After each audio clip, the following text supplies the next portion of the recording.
Hi, welcome to Woodworking Masterclass. I'm Steve and this is my shed. What we're doing this season is we're making boxes. One is a plywood box with a veneer and solid edging around it, and the other is a solid timber box made out of solid timber with a raised panel lid. What we've done so far is made the boxes carcasses. You can see last week we cut the lids off and we covered up the ply that you'd see when this lid was cut. And now we'll get into the sharp end of the box making process, where you start to put your own identities on it and start to make them look as if they're worthy of the time you've invested.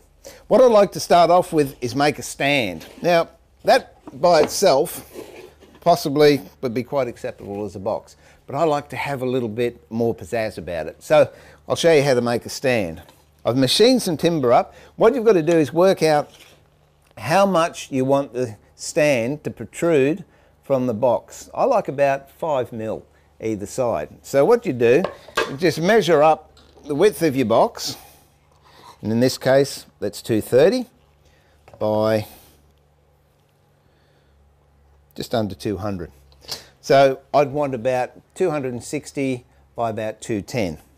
Machine up the timber to the thickness that you want and the width to allow for that part to poke out, and also to give you a decent platform. I've already cut some up. I've covered cutting miters in the past, but the reason I've cut these prior is I've sized the ends. Now by that I mean I've actually put a layer of glue over the edges. What that does, it prevents the glue from being sucked into the fibres of the timber and giving you a weak joint. Many times, I don't know if you've ever glued end grain, but you just see the glue being sucked away, and then when it goes together you get a weak joint. So sizing seals the end grain, so when you put the glue on you get a much stronger glue to glue joint. In fact, that and several other tips are on the net at Australian Wood Review. They've got an e-magazine that I put up, workshop hints that I come up with now and again, and that's one of them. Okay, so how do we put it together? Much the same as the boxes. Bench dogs, trusty rubber band. Now this is what they call a 107. Turn the flat pieces out, place it down so the band's sitting nicely on the bench. Bit of glue over the edges.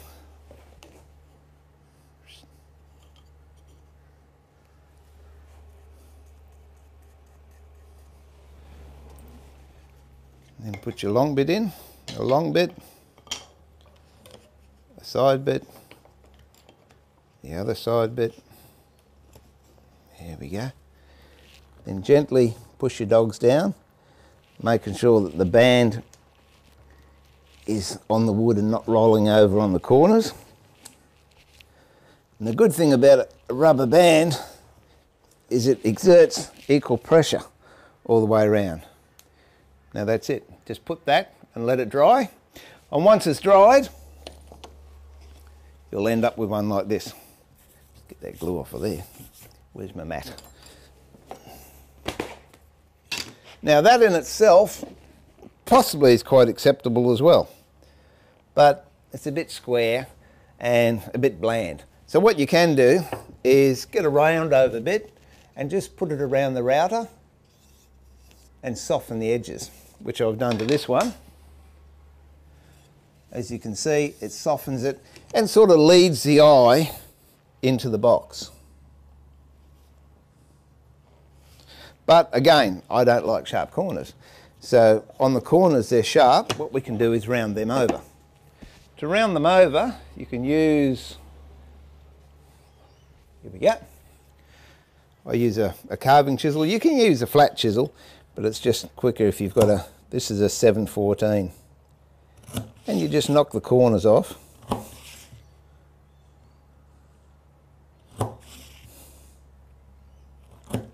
There you go. Get a bit of 180 again. So I love using Australian furniture grade timber species because they're nice and soft. Better than blue gum or spotted gum or whatever. So I use a lot of 180. And then you just round them over It really gives it a nice soft appearance. Doesn't take much, just adds that extra little bit of class. Look at that, Bob's bored, he's just gone to sleep. Am I boring you, mate? The price of stardom, eh? Love the way his ear sticks up, just in case he hears cellophane ruffling and there's some food. Last one.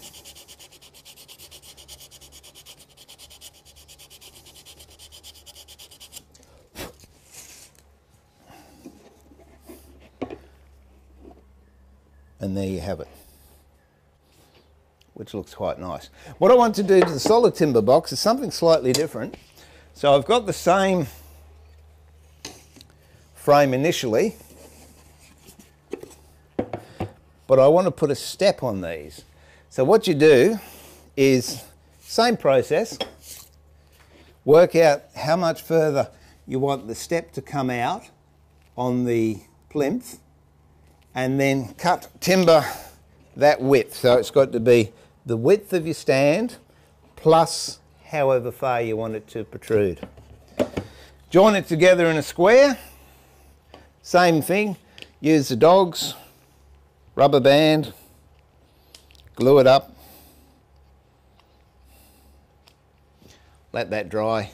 And then again I put it over the router, which gave it a soft edge, and I've rounded the corners. Now all we do is work out how to put those on. I've got to cut these up, so set the bandsaw up to the width that I want. Just turn that on, be a bit of light.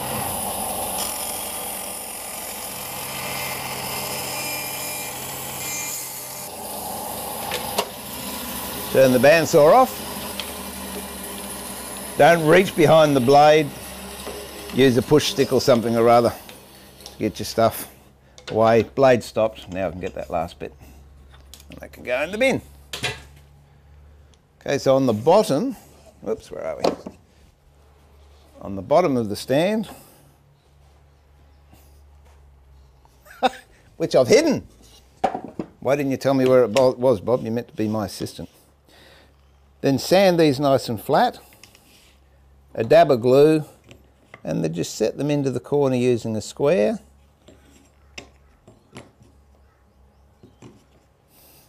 And you do that to all four. What you'll end up with is a nice little plinth like that with a step on it, which again adds more character to the box. Now after the break, we'll attach one of the stands to the veneer box. I'm not going to attach it to this because then we're going to start fitting hinges. So see you after the break. Hi, welcome back. As I said before the break, I'll show you how to put the box on the stand. And again, I'm using another workboard.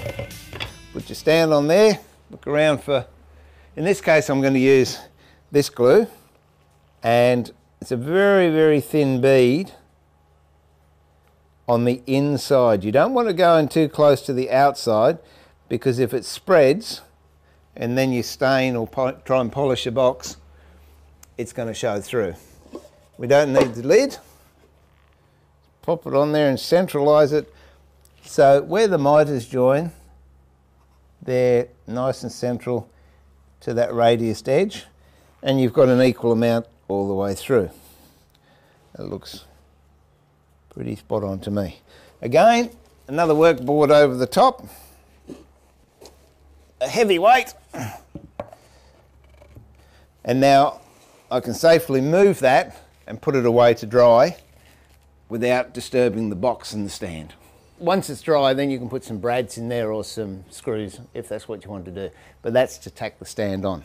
And as I said, I'm not doing that on the solid timber one yet because we've got to fit the hinges. And here's all the paraphernalia for fitting hinges. It's a good thing about filming live, you never know how this is going to work. Sometimes you can get hinges done in 3 minutes, sometimes it'll take an hour and a half. So we'll see how we go here.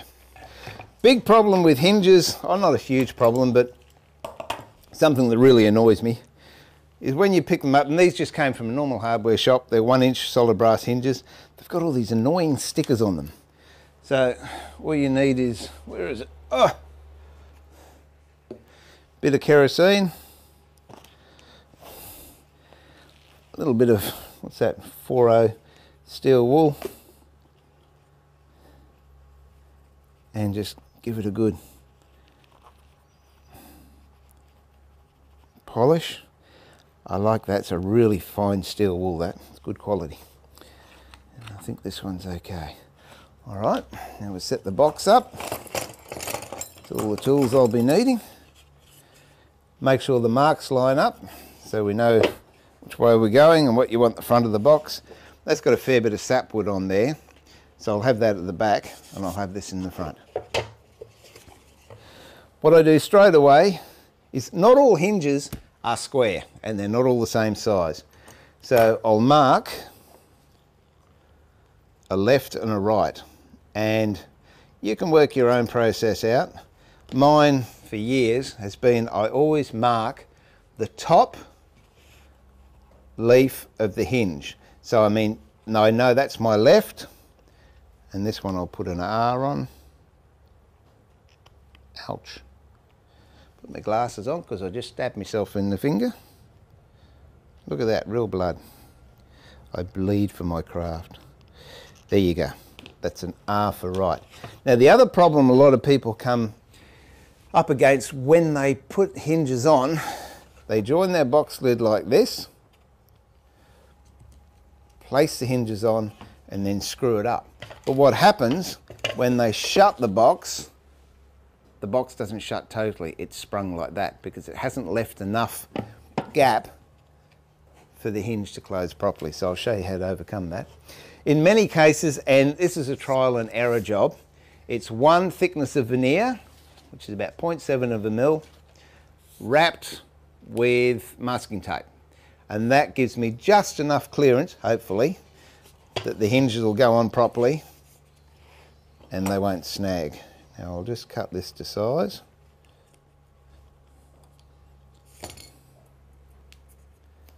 Okay, a bit more masking tape.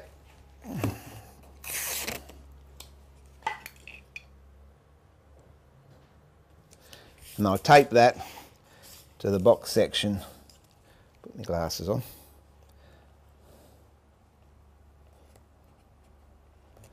Of the box. Now it's just a question of putting the top on, making sure that's going to be held centrally.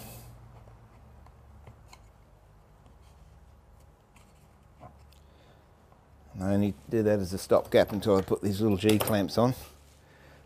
And just line up the edges so your box is nice and square.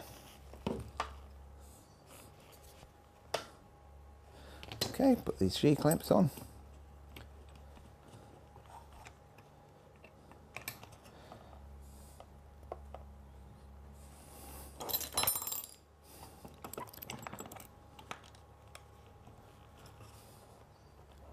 It has to be level. It's down a little bit. It's a lot of fine tuning that goes on. That's good.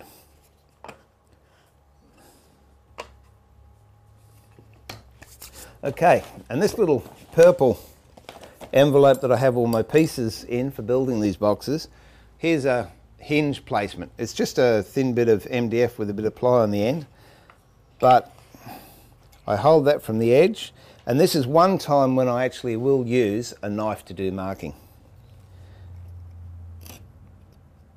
And give it a couple of good cuts so you get a decent score.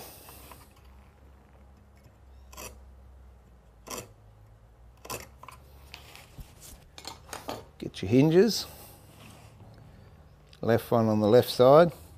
Now the idea is you have the middle of the barrel lined up with the middle of the gap, and that, if you've got any meat hanging out either side, it should be enough to even that up so it's all nice and even.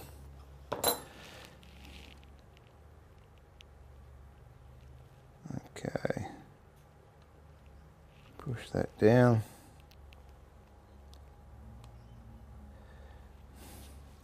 Where's my knife? And then mark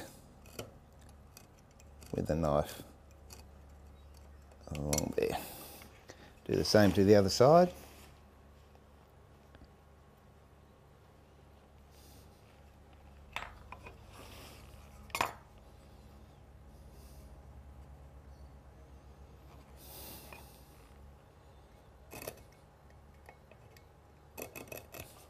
Now if you want to, and you're very gentle, just take that down a little bit with a very fine saw, just on the inside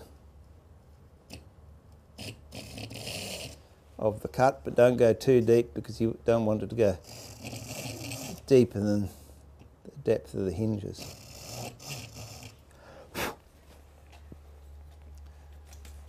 And then grab a sharp chisel and I just notch out up to that line, so I've got nice registration marks. Okay, I'll finish doing this whilst we go to a break, and then when we come back, if everything's good, we'll be able to screw the hinges in. Alright, I'll see you the other side of the break. Hi, welcome back. Just before the break we did the set out for the hinges, and now hopefully we're going to fit them. This is the downside of doing it live. Sometimes it works, sometimes it doesn't, so we'll give it a go. Okay, you can actually take this out with a chisel if you like. You can just tap them out and then clean them up, but I'm doing a lot of boxes, so I've actually got a designated router trimmer that I've made a special base for. This gives me far more control than using the trimmer, and I've got a, I don't know, I guess that's about an 8mm straight bit in it, and it's set at the depth of half of the barrel width. So I did a couple of test pieces just to make sure that it's the right width on a piece of ply, then you join that together, and these should slide in just with a bit of the barrel hanging out. And that's about where I want it. So everything's done there, and I'm going to router these.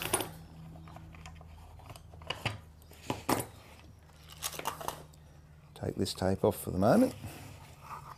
When I router it too, I do it very gently and not in one foul swoop. And it doesn't matter if you don't get everything out, because you can clean it up with a chisel. There's my little block. This here. It's a great little tail dogs here. It's very, very useful. Okay, plugged in, clear, let's go. No, not plugged in. Plugged in, not turned on. That's safety consciousness for you. Look at that, we're turned on now.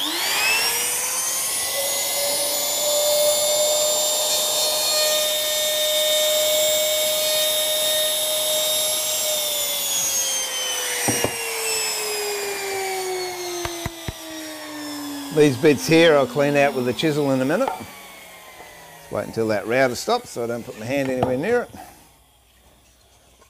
Set the top up. There we go.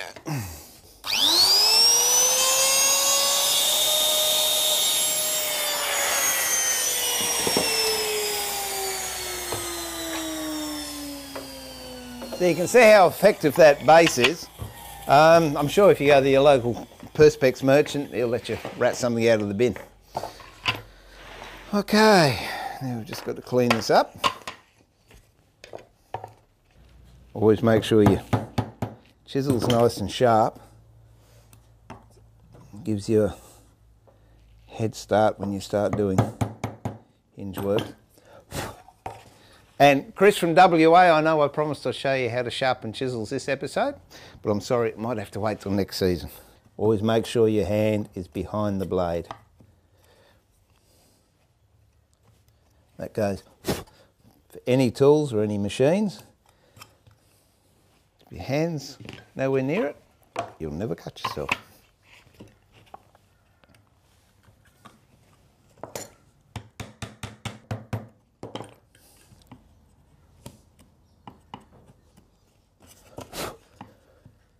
Ah! See? Even happens to the best of us.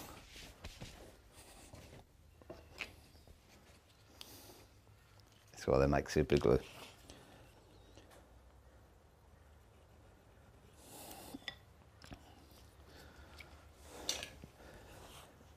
I've always maintained the master craftsman isn't one that never makes mistakes. He's one that makes mistakes that you don't know about. Okay. I'm going to have to do there. Just leave that dry for a little bit and we'll move on to this one.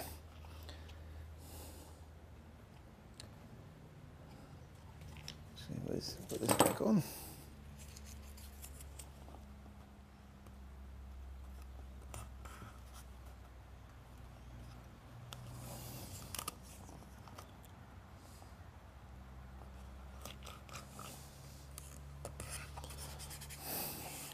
That's to give us the gap that hopefully should have taken by now. No, it hasn't.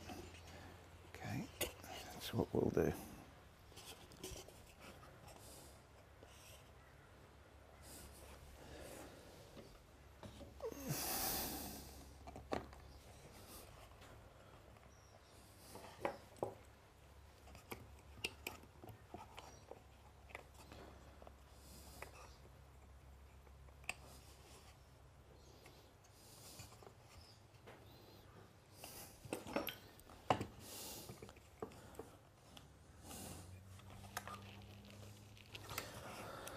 All right, get something to give you support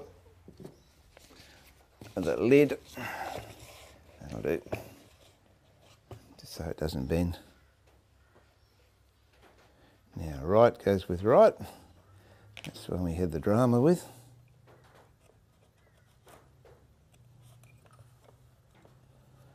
Let's cut that out of the way. Shouldn't be too much drama.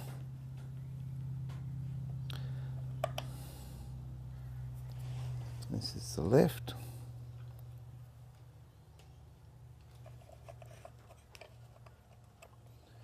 Okay, so again, we've got the barrel centralised up between where the two joins. We've got a slight gap in there to allow the hinge to close so we don't get a spring.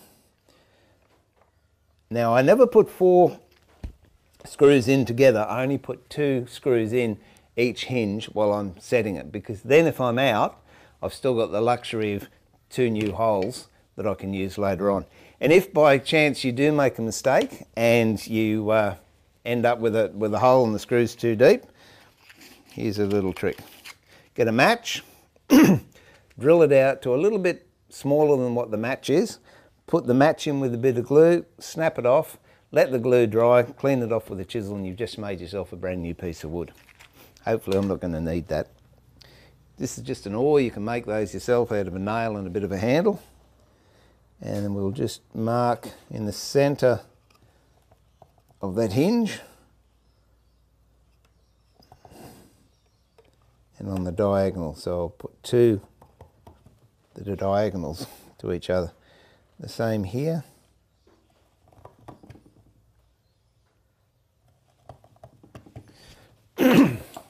And this is about a 1mm drill bit. We don't need that clamp anymore. I prefer a hand drill to a cordless or an electric drill. It gives me far more feel and far more control over the depth of hole. But don't be misled, these work very effectively. So you have to be careful you don't go through your job. The next thing, screws, brass screws. Old cake of soap. I just use ordinary laundry soap or whatever I can lay my hands on. Give it to the thread. This cedar I'm going in is very, very soft, so it generally isn't a problem. But in harder woods, brass can shear off very easily. So just gently put the screw in.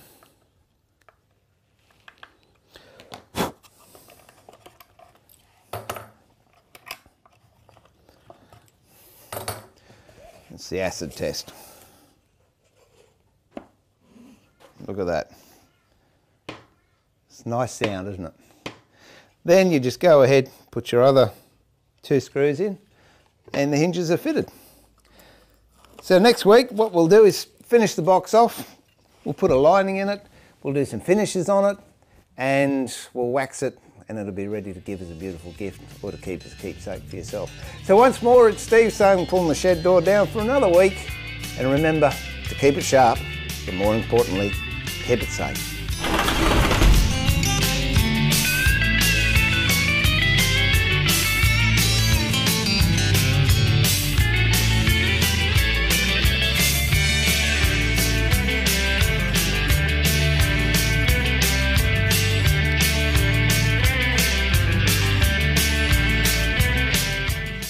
Grab a copy of Woodworking Masterclass on DVD, and remember to keep it sharp, but more importantly, keep it safe and enjoy your woodwork. Hi, I'm Steve, and this is my shed mate Bob. Woodworking Masterclass, and we would like to invite you along to the next episode. We're making 2 boxes. One is a plywood with veneer and solid edging. The other is solid timber with a raised panel. And if you've been following the progress, we're not as boring as Bob would make it out, you know. If you've been following the progress, we've got the stands on, we've got the raised lids happening, and we've just got to line the inside. And along the way, we're taking a little musical interlude with a cigar box guitar. So please join me then, and we look forward to having you in the shed. Don't we, Bob?